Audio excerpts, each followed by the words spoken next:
অনেকে বলে যে ট্রেড করলে প্রফিট হয়, খালি প্রফিট হয়। আসলে কি শুধু প্রফিটই হয় না লসও হয়, এটা দেখবো আজকে। হ্যাঁ, তো এটা দেখার জন্য ধরেন আমি আজকে যতগুলো ট্রেড করেছি ওটা দেখাবো। তো আমি এখানে একটা ক্লিক দিয়ে দিলাম। ওকে, ওয়েট তুমি।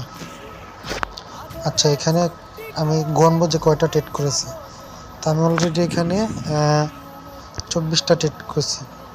তার ভিতরে 1টা 2টা 3টা 4টা 5টা 6টা 7টা 8টা 9টা 10টা 11টা 12টা 13টা 14টা 15টা 16টা 17টা 18টা 19টা 20টা, মানে 20টা ট্রেড আমি হচ্ছে এখান থেকে উইন হয়েছে। আর যদি হেরে গেছি কয়টা এটা দেখাই, 1টা 2টা 3টা 4টা, তো 4টা কিন্তু আমি হেরেছি এখান থেকে।